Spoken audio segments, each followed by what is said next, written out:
अस्सलाम वालेकुम नाज़रीन, तव्हां ॾिसी रहिया आहियो काश टीवी न्यूज़ ऐं मां आहियां अमरीन ख़ान। शामिल कंदासीं हिन महिल ताईं जूं हेडलाइंस। टाउन कमेटी हिंगोरजा जे मुलाज़िमनि पारां हिंगोरजा प्रेस क्लब अॻियां एहतिजाजी मुज़ाहिरो कयो वियो। एहतिजाज कंदे टाउन कमेटी जे सफ़ाई वारे अमले दाहींदे चयो त साणनि टाउन इंतिज़ामिया पारां नाइंसाफ़ियूं कयूं पियूं वञनि। पघारुनि मां मुबैना कटौती समेत मुख़्तलिफ़ मिलंदड़ फंड पिणु नथा ॾिना वञनि। मुज़ाहिरीन शाहिद शेख, सनाउल्लाह गिलाल, शकील अहमद लाड़िक, गुलाम हैदर जतोई ऐं ॿियनि मुतालबो कयो त संदनि पघारुनि मां मुबैना कटौती जो नोटिस वठी खेनि तमामु फंड जारी कया वञनि।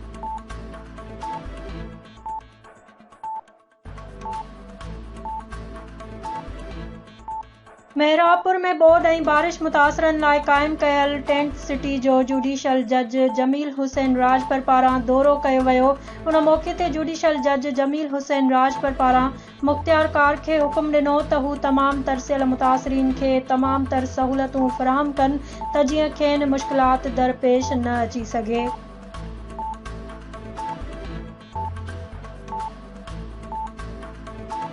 खोरवाह जे गवर्नमेंट बॉइज़ प्राइमरी स्कूल मां नामालूम चोर सोलर प्लेटूं चोरी करे विया, जंहिं सबबि स्कूल में तालीम हासिल कंदड़ तालिब सख़्त मुश्किलातुनि खे मुंहुं ॾियण ते मजबूर आहिनि। स्कूली ॿारनि चयो त गर्मी सबबि संदनि तालीम मुतासिर थी रही आहे, पर पुलिस पारां सोलर प्लेटूं वापसि नाहिन करायूं वयूं। हुननि मुतालबो कयो त चोरी थियल सोलर प्लेटूं वापसि करायूं वञनि।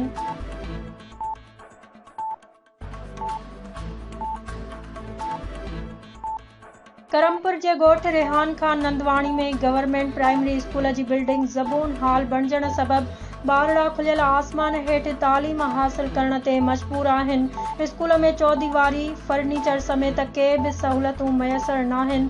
ॿारनि जे वालिदेन तक जे चूंडियल नुमाइंदनि ज़िले इंतिज़ामिया खां मुतालबो कयो त स्कूल जी बिल्डिंग ॾेई ॿारनि जी तालीम मुतासिर थियण खां बचाई वञे।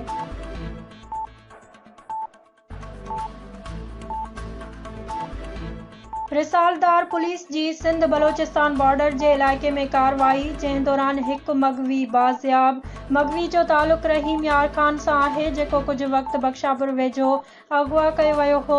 SHO रिसालदार मोहम्मद मूसा डोमकी ॿुधायो त धाड़ियल मग़वी खे ॿिए हंधि मुंतक़िल करे रहिया हुआ त कार्रवाई कई वई।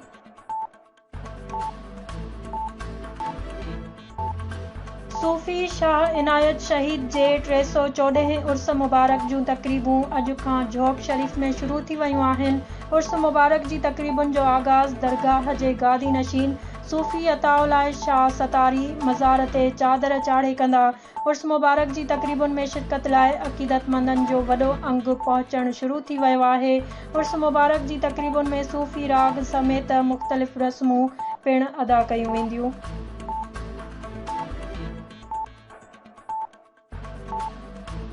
बडाणी जे अली अकबर भुट्टो मोहल्ले में बीठल बरसात जो पाणी नेकाल न थियण ख़िलाफ़ मोहल्ले वासियुनि बडाणी लिंक रोड ते एहतिजाजी मुज़ाहिरो करे धरणो हंयो।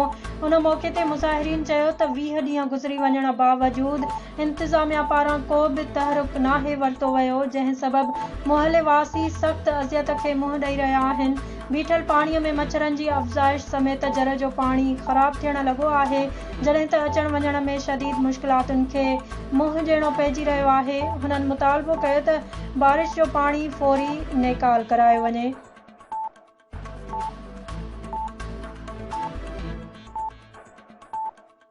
डिस्ट्रिक्ट एंड सेशन जज कंबर शहदादकोट जनाब ज़ाहिद हुसैन मेतलो नसीराबाद में लॻल टेंट सिटी जो जाइज़ो वरितो।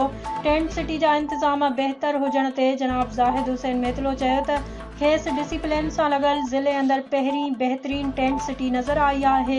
उन मौक़े ते हुन मौजूद डॉक्टरनि खां इलाज मुआलिजे जा तफ़सील मालूम कया ऐं खेनि हिदायत कई त टेंट सिटी ते हर मरीज़ खे दवा ॾियण समेत ॻोरहारियुनि औरतुनि जी ख़ुराक ऐं घुर्बल दवाउनि जो ख़्यालु रखियो वञे।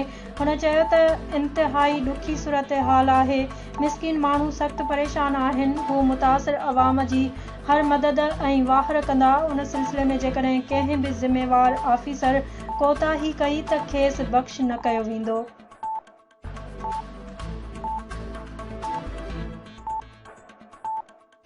नेशनल प्रेस क्लब कंडियारो पहुची इलाइक़े वासियुनि कारी घांगरो, अज़ीज़ घांगरो ऐं ॿियनि एहतजाज कंदे चयो त रोहिणी केनाल जे कपरनि जी मज़बूती लाइ ईंदड़ रक़म मुबैना करप्शन जे वर चढ़ी रही आहे, जंहिं सबबि रोहिणी केनाल जा कपर ख़तरे जी निशानी बणियल आहिनि।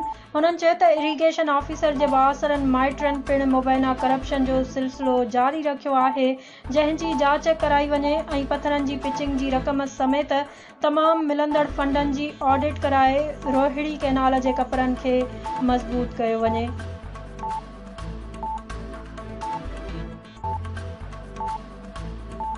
टंडो केसर जे मुख्य रोड ते शहर जो गंदो पाणी जमा थियण सबबि शहरियुनि खे सख़्त मुश्किलातुनि खे मुंहुं ॾियणो पइजी रहियो आहे। 3 ॾींहनि खां बीठल पाणीअ जे नेकाल लाइ शहरी इंतिज़ामिया पारां को बि तहरुक नाहे वरितो वियो, जंहिं सबबि शहर जो कारोबारी ज़िंदगी सख़्त मुतासिर थी रहियो आहे। होॾां शहर जे केतिरनि ई पाड़नि में बरसात जो पाणी पिणु नेकाल नाहे थी सघियो, जंहिं सबबि इलाइक़े वासी सख़्त मुश्किलातुनि खे मुंहुं ॾेई रहिया आहिनि, पर कंहिं बि नोटिस नाहे वरितो। ओबावड़ो भरिसां ॻोठ लांघो में क़त्ल थी वियल हिकु ॼणे अली हसन सुपियो ऐं 2 ॼणनि खे ज़ख़्मी करण जो केस ओबावड़ो थाणे ते दाख़िल कयो वियो आहे। केस में वॾेरो ॼाम गोगी ख़ान ॾहर बिरादरी जो चीफ सरदार ॼाम अकील ख़ान ॾहर समेत 10 ॼणा नामज़द कया विया आहिनि, जॾहिं त पुलिस 2 मुख्य जवाबदारनि खे गिरफ़्तार करे वरितो आहे। वाक़ियो ॼाम बंबो ख़ान ॾहर जी मिल्कियत जे मामले तां पेश आयो।